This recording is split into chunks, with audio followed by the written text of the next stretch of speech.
Hey guys and gals, if you would, I'd like to invite you on a little journey with me that I've had some pastor friends of mine encouraging me to do, and I've been processing it for quite some time. But just quite honest with you, I've been a little afraid to do it, and I just need to do it. So, but those of you that know me know that before joining the fire department, the Lexington Fire Department, I was in full time ministry, either pastoring or full time minister for most of my adult life, and but since joining the fire department, there's been a lot of things I've been learning. And, both from the things that I see, both the traumas and also the good things, as well as like the book of Proverbs says, heat will bring out the impurities of anything. And sometimes, man, the job of a first responder is very stressful and it's high impact. And a lot of your own nasties, I guess you'll say, will come out of you, whether it's impatience or frustrations or anger or whatever, and also things that, man, that are just coming out in my heart from things that I saw as a child, because I grew up in a pretty rough atmosphere, and we can get into that later. But I one of the good ways to process stuff is to get it out. And I'm just not a writer like my wife is. My wife can blog and journal and all that, and that's just not me. I've tried to journal. I've got 4 or 5 of them laying around here that I just can't do it. And but one of the ways in which I do process is both by writing music and listening to music. And I'm a huge fan of country music and bluegrass music because a lot of times that stuff is pretty honest. And let's be real, man. Life is honest, whether you want it to be or not. It's got its ups and its downs. It's not all up, right? And and so I relate to a lot of it. And man, be honest with you, Jesus has taught me a lot through some of the lyrics that I've heard in country music. I'll just be completely frank with you, man. I'll be driving down the road sometime and there'll be a certain song come on, man. It'll just hit me, and even bring tears to my eyes. And but some of my pastor friends of mine said, well, why don't you do a video blog and use some of the music that you've written and some of the music that you've heard to both process it yourself, but also, man, maybe there's somebody out there that's also struggling and could also benefit from the testimony of some of the stuff that's going on in your own life. And so I'm going to do that, and I may post one a week, I may post one a month. I don't know. And hopefully it'll help you like it helps me. And if it doesn't, well, then maybe it just helped me anyway, but that's okay, right? So the first thing, man, I want to process with you is something I've been just I won't say wrestling with, but just really processing for quite some time. And it has to do with the type of people, man, we interact with on a day-to-day basis, especially, in the back of an ambulance. We call them a buggy in Lexington. Most of the time, man, we are picking up people, man, that are addicted to alcohol. They're addicted to drugs. They're homeless. They're struggling. They're in halfway houses, whatever. And their life, man, just looks destroyed. And at 3 a.m. when you're sleepy and you've been running all day, it's so easy to just get impatient with these people and just be like, man, what are you doing with your life? Why don't you pull yourself up by your bootstraps and just make and just do something different? But one of the things that I've been trying to latch on to keep me from doing that, and listen, I'll be honest with you, I'm not perfect at it, but man, I'm trying, is remember, man, I have no idea what brought this individual to this point in their life. I mean, what happened to them as a child? What happened to them as an adult? What choices were made to them? What choices did they make? Because some point in time, I got 4 little kids. Some point in time, this man or this woman that I'm picking up was a 7-year-old little boy or a girl sitting on their mama or papa or mommy or daddy's couch eating Fruit Loops and watching cartoons. And some point in time, there was a fork in the road that either happened to them or they chose, and it led them down this path of destruction, and addiction set in. Now, for people to say, well, they just need to make choices and then just say no to that stuff and run away from it. Well, listen, most of the time the people that say that have never had their own addictions or demons to deal with. Because listen, these addictions are not easy just to cast off. I don't want to sound over spiritual, but man, it's a demon. You got to fight it. You got to wrestle with it, and it's always rearing its ugly head and trying to take you out. And one of the things, man, that really hinders people from being free is people condemning them and pointing their finger at them. And I heard this a lot from my dad. My dad and I, listen, and that's another story. I personally have never struggled really with an addiction. I've had my own struggles in life, but addiction has never been something there. But I've seen it firsthand. My dad actually died in the back of an ambulance due to alcoholism. He literally drank himself to death, put the bottle to his head and pulled the trigger. I watched him go from 180 pounds to 120 pounds and homeless. Okay, and I watched him battle this demon. But in later years, my dad was very honest with me and would share with me the things that went on when he was a child, the things that went on in his young adult life, both choices that were made to him and choices that he made. And the thing that drove him to this addiction was just guilt. Was guilt and hurt and pain. And it's a cycle of addiction. And you're just trying to numb it. And he would share that with me honestly. But he would also share with me the amount of people that would point their finger at him and just condemn him. And listen, people that are in those situations, they don't need condemnation. If you believe in the devil does enough of that, okay? And there's enough people out there ready to condemn them. And all that does is push them on off the cliff. But what they need is someone to reach and grab them and try to pull them away. And that comes from grace. Grace is a gift you don't deserve. Mercy is when you deserve punishment and don't get it. Giving these people grace and mercy. Now listen, they still may run off the cliff. But at least we are trying to help them not do that, right?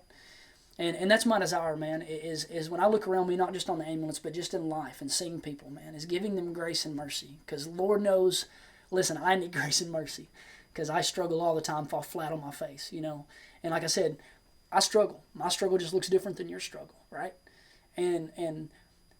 But we all want to be free from our struggles. And anybody says they don't want to be free, it's just not telling the truth. Okay, we all want to be free from whatever it is we struggle with, whether it's impatience and your temper or whatever, or whether it's heroin, whether it's methamphetamine, whether it's Budweiser or Jack Daniels. All right, we all want free, right? So, but to help us do that and to help me do that is me remembering that I don't know a person's past. Okay, I don't know a person's past and what led them to that. And so my job, man, is to meet them where they are and give them grace. Okay, so here's a song I want to play for you. It's by a guy by the name of Craig Morgan. I think it was his first hit. It's called Almost Home.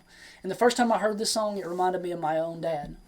But as I've been on the buggy for a while in the ambulance in Lexington, it's reminded me a lot of the people we pick up. And it's a good reminder, you know, that these people really, you know, they used to have a life. That's a lot different than what we see now, right? Okay, so I don't claim to be Craig Morgan. Okay, let's get that straight. But I hope this song speaks to you in some way. Okay, Almost Home, Craig Morgan. He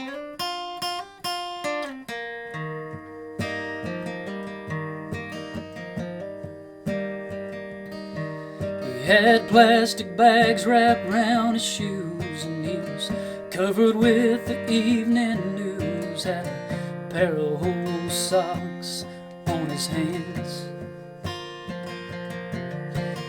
Bank sign was flashing 5 below. It was freezing rain and spitting snow, and he was curled up behind some garbage cans. Well, I thought he was dead, so I gave him a gentle shake. When he opened up his eyes, I said, "Oh man, are you okay?" And he said, "I just climbed out of a cottonwood tree. Well, I was running from some honeybees, drip drying in the summer breeze. Well, after jumping into Calico Creek, well, I was walking down an old dirt road, past a field of hay that had just been mowed. Man, I wish you just left me alone, 'cause I was almost home."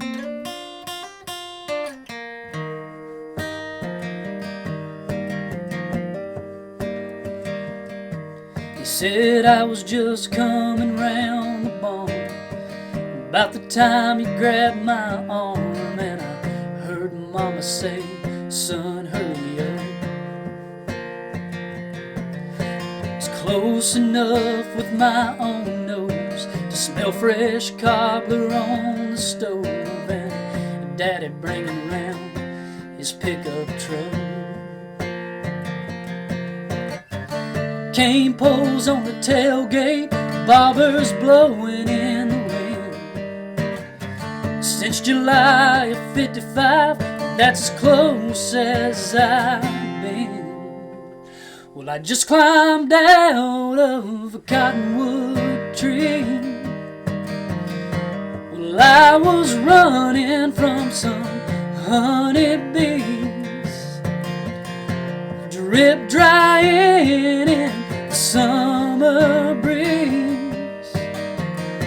Well, after jumping in the Calico Creek, well, I was walking down an old dirt road, past a field of hay that had just been mowed. Man, I wish you just left me alone, 'cause I was almost home.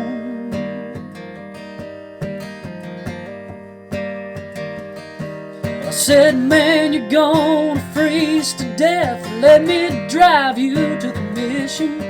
He said, boy, if you'd left me alone, right now I'd be fishing. I just climbed out of a cottonwood tree. Well, I was running from some honeybees, drip drying in the summer breeze. Well, after jumping in the Calico Creek, well, I was walking down an old dirt road, past a field of hay that had just been mowed. Man, I wish you just left me alone, 'cause I was almost home.